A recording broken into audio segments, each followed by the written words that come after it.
محمد رسول الله.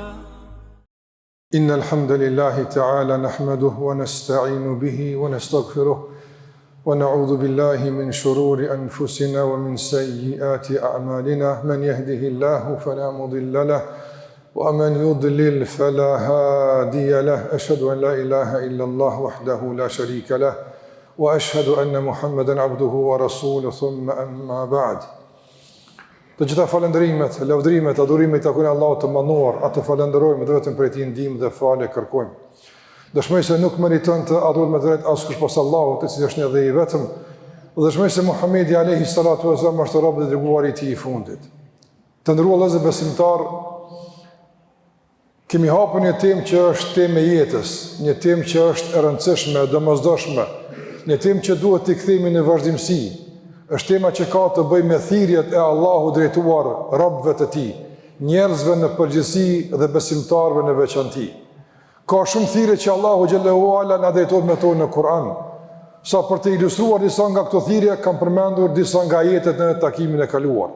Edhe sot me lenin Allahu xhallahu ala kalim se do të kalojmë së shpejt në disa ajete që flasin për përmbajtjen e këtyre thirrjeve, thjesht për të vëdësuar kashi rëndësisë së kësaj thirrje dhe që të kuptojmë përmbajtjen e thirrjeve, që të shohim se a thu vallë për çka Allahu na thret. E pastaj në bazë të njohurive që marrim të bindemi më tepër në vërtetësinë, saktësinë e besimit në Allahun, të bindemi se Allahu na don të mirën, të bindemi se sa i përgjigjemi Allahu xhallahu ala jeta jonë ngritet në cilësi, ngritet në çdo aspekt të produktivitetit dhe arritjeve të shumta në këtë botë dhe në botën tjetër.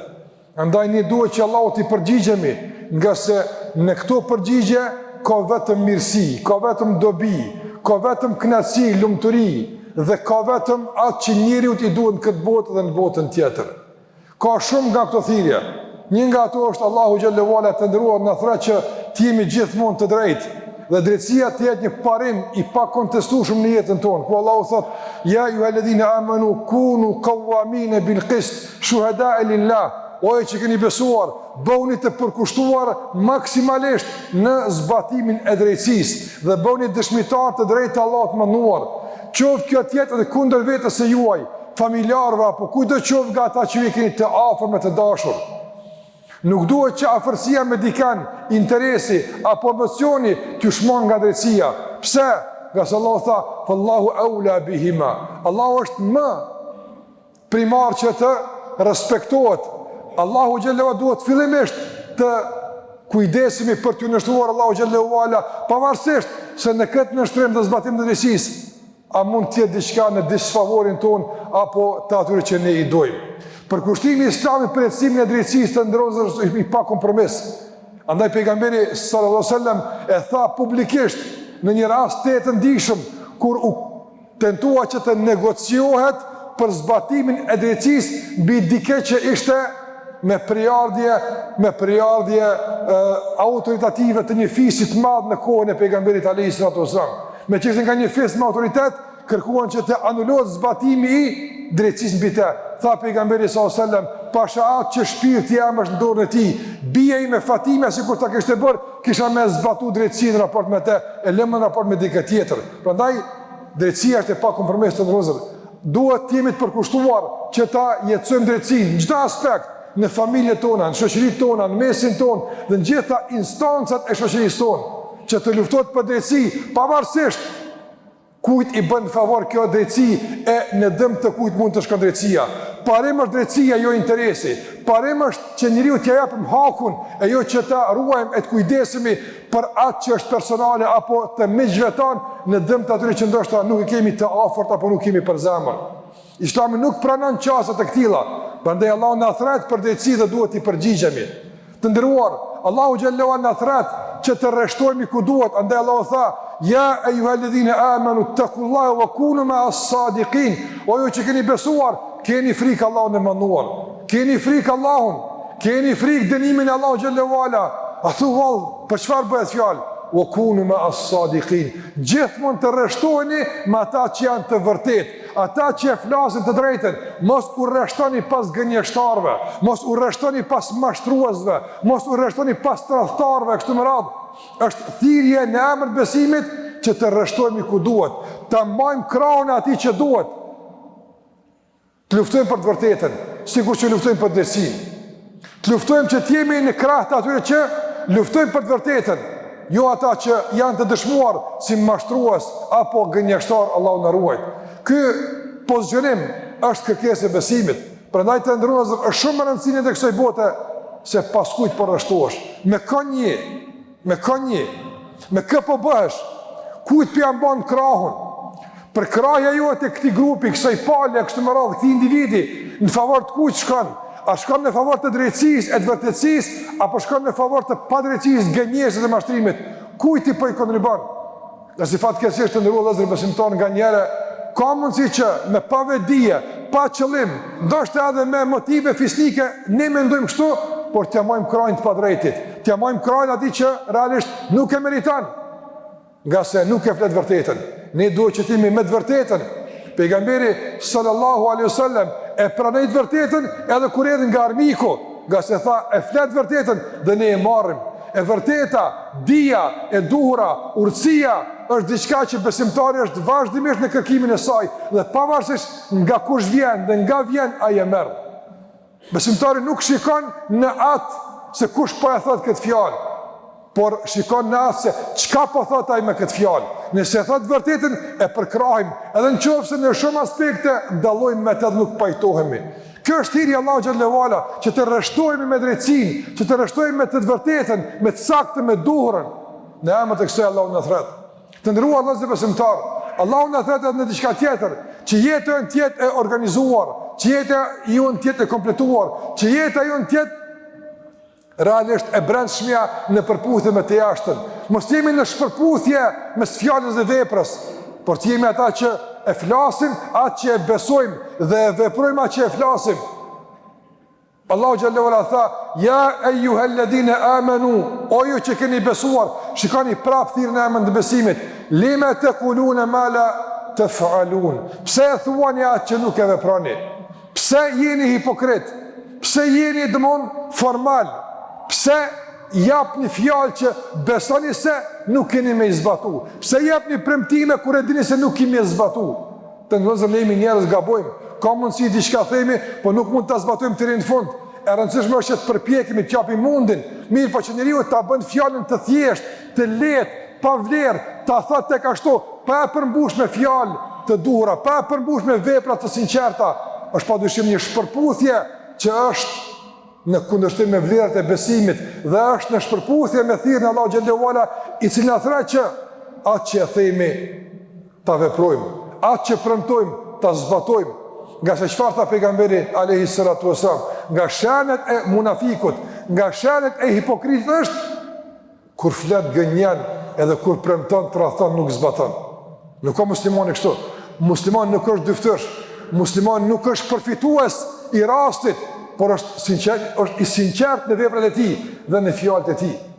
Atë që e thot e vepron, atë që beson që është e keqe, largohet prej saj. Atë që beson se është obligative dhe e dur, është i pari që e vepron. Andaj duhet që të garojmë në këtë aspekt, të përpiqemi në vazhdimsi që të kemi një lloj sinkronizimi, përputhje të vazhdueshme mes fjalëve dhe veprave. Jo të flasim, jo të themi fjalë pa mbështetje, pa përgjegjësi dhe pa përkthim në vepra. Që realisht fjala jonë, komunikimi jonë të shndrohet thjesht në fjalë boshe, në fjalë të kota. Të themi sa për të thënë diçka, të diskutojmë sa për të humbur kohën. Muslimani nuk është kështu.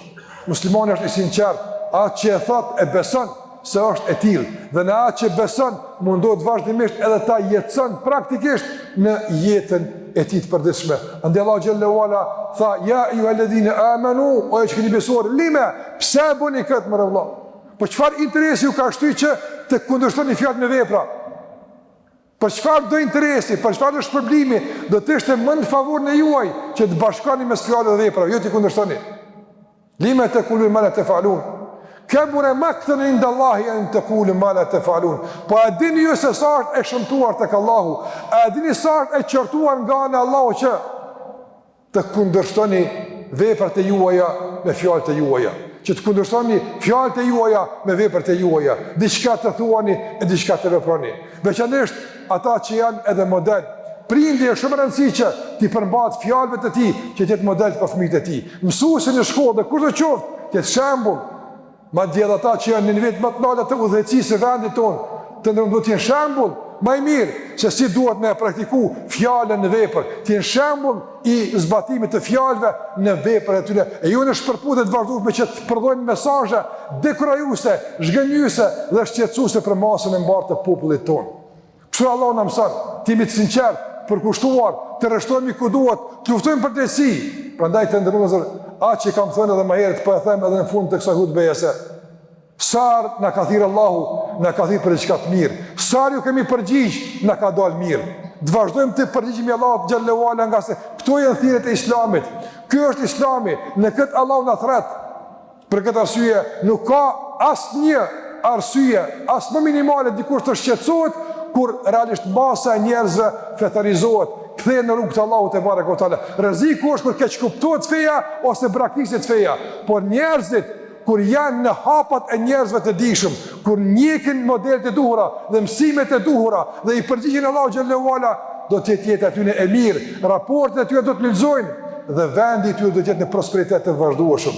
Allahu xhallahu na dha fuqi, besim, kurajo që të përgjigjemi thirrjeve të Allahut te barekuhu teala dhe të bëjmë nga ata që e përçojnë edhe tek të tjerët thirrjen e Allahut te barekuhu teala, nga se kjo është thirrje që na bën kenar, kjo është thirrje që na bën me të vërtetë të ndihemi mirë dhe me dinjitet dhe karakter njerëzor në përputhje me natyrën që Allahu na ka krijuar dhe në përputhje me besimin që Allahu e ka kërkuar nga ne. Allah na i falë mëkatet tona, lëshimet tona, shpërputhjet tona mes fjalëve dhe veprave. Zoti na i falë e gjendjen e përmirësoft. Kërkoni falje nga Allahu, nga sa Allah është falës dhe është mëshirues. Aqulu qawli hadha wa astaghfirullaha li wa lakum fastaghfiruhu innahu huwal ghafurur rahim. Alhamdulillahi rabbil alamin wa afdalus salati wa atammu taslim ala khayri khalqillahi ajma'in nabiyina Muhammad wa ala alihi wa sahbihi wa sallama tasliman katira. Të nderuar vëllezër, sikur që e përmenda dhe dua ta përmbylli këtë hutbë dhe këtë trajtim të këtyre thirrjeve me kaq, duke thënë se thirrjet e Allahut janë të shumta. Kthehu në Kur'an dhe kudo që e gjen, o ju që keni besuar, lehtë është, e kuptueshme është. O ju që keni besuar, shiko në atë çka të thret Allahu te barekuhu teala. Hapi vesht e zemrës para veshëve të kokës, që ti përgjigjesh çdo thirrje të Allahut xhallahu që troket në veshin tënd dhe në zemrën tënde. Dhe dua ta përmbylli edhe me një ajet që është tetë rëndësishëm e që për të edhe folëm pak edhe para hutbës. Allahu xhallahu ala thot në kuadër të thirrjeve, thot Allahu xhallahu ala: "Ya ayyuhalladhina amanu ku anfusakum wa ahlikum nara." O ju që keni besuar, o ju besim drejt, burra e gra, o ju besimtar, ruajeni veten e juaj dhe familjet e juaja nga zjarri i xhenemit. Allahu na thret që të mësojmë, të edukohemi, të përfitojmë, të adhurojmë Allahun xhallahu ala, jo vetëm ne individualisht, por ta përfshijmë në këtë proces të edukimit, të mësimit edhe familjen tonë. Nga se do të japim llogari për familjen tonë, do të japim llogari për fëmijët tonë, do të japni llogari të gjithë të nderuar vëllezër besimtar për bijtë juaj, për bijat e juaja, për sjelljen e tyre, për besimin e tyre, për daljen e tyre për rrugë, për veshjen e tyre, për këtë keni më dhënë llogari për Allah të mënduar. Andaj Allahu ju thret thirrje të vetëdijsimit, Allahu ju thret thirrje të edukimit, të mësimit në raport me vetveten, por edhe me familjet e juaja. Prandaj familja është begati, familja është mirësi, duhet me ruajt familjen me këtë çka kemi, nga se në ruajtje të familjes është ruajtja e shoqërisë dhe ruajtja e vendit. Mirë po, nuk ruhet familja vetëm me begatim të sofrave, nuk ruhet familja me shtim të llojeve të teshave, e pasurim të telefonave kështu me radhë, por ruhet me besim të pastër, me edukat mirëfillt, me respekt, me dashni, me kontribut, e me shumë tjera që i ka përmendë Allahu dhe pejgamberi sallallahu alaihi wasallam. Andaj përgjigjuni Allahu xhallahu ala që Allahu xhallahu ju përgjigj ju pastaj në kërkesat e juaja, në thirrjet e juaja, në nevojat që ju keni në dunja edhe në ahiret. Përgjigjni Allahu xhallahu që të kujdesni për familjet e juaja. Ruani fëmijët e juaj, ruani familjarët, ruani gruan, fëmijët, po edhe gruaja të ruan burrin dhe fëmijët e saj. Dhe pastaj të afërmit, rrethin të gjithë, t'i ruajnë nga çdo devijim, nga çdo lajthitje, nga çdo thirrje degeneruese, shfrenuese, shturëse, që fatkeqësisht nuk janë të pakta sot, të shumta. Fatkeqësisht rinia jonë sot është edhe e rrethuar nga shumë thirrje që realisht nuk i bojnë nder as besimit të tyre, as mendjes, as dijes, as edukatës, as vendit, as popullit, as familjes, madje as vetes së tyre. Thirrje për degenerim, thirrje për shturje, thirrje për nënshtrim të pakushtëzuar, të pa rezervë të kërkesave të epshit. Nuk është muslimani kështu. Besimtari edhe ai ka nevoja të epshit, por i ka të menaxhuara, të kontrolluara me frend e besimit dhe mendjes së tij të shëndosh dhe arsyes së pastër. Prandaj ti përgjigjemi Allahu xhallahu ala në këtë që na ka thirrë dhe në gjithë tjerat që të jemi gjithmonë të rreshtuar ku duhet dhe të orientuar ka duhet në këtë dunja dhe në botën tjetër. Allahu na ruajt nga çdo thirrje që është për ta prish familjen tonë, çdo thirrje që është për shkatërrim dhe shpërbërje të familjes. Allahu xhallahu ala kur mos e mundsof me mrin në vesh ton, as në vesh e rinis ton. Le të jetë një thirrje e shurdhur, e humbur, e pa dëgjuar, nga se nuk na duhet ajo thirrje që është në dëm të familjes tonë. Çdo thirrje e cila është në dëm të moralit, të sjelljes, të edukatës, e bëft Allahu larg vendit ton, larg veshëve ton, larg rinis ton. Bëft Allahu xhallahu ala që të dëgjohen në vazhdimsi thirrje që janë të Allahu xhallahu ala të pejgamberit sallallahu alajhi wasallam, thirrje të besimit, thirrje të moralit, të edukatës, dashurisë mes vetë, respektit dhe kontributit për vendin dhe për popullin dhe njerëzit të mbarë. Allahu xhallahu ala u lehtësoft dhimbjet, mundimet, të gjitha ato që kanë dhimbje, mundime, të smundjeve, të lashve, probleme që kanë në dunja, Zoti u lehtësoft, Zoti u ndihmoft.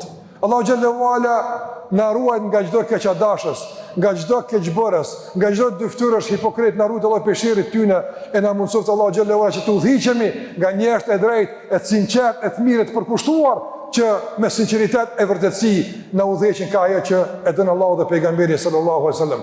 Allah na ruajt vendin ton, popullin ton dhe gjithë besimtar mban botës kudo që janë. Allahu i mëshiroft të vdekurit tan e na bashkoft bashku me ta në xhennet. Inna Allaha wa malaikatahu yusalluna ala nabi ya ayyuhalladhina amanu sallu alayhi wa sallimu taslima. Allahumma salli ala Muhammadin wa ala ali Muhammad kama sallaita ala Ibrahim wa ala ali Ibrahim innaka Hamidum Majid. Allahumma barik ala Muhammad wa ala ali Muhammad kama barakta ala Ibrahim wa ala ali Ibrahim innaka Hamidum Majid. Ibadallah, inna Allaha ya'muru bil adli wal ihsani wa ita'i dhil qurba wa yanha 'anil fahsha'i wal munkari wal baghi ya'idhukum la'allakum tadhakkarun. لا إله إلا الله لا إله إلا الله لا إله إلا الله محمد رسول الله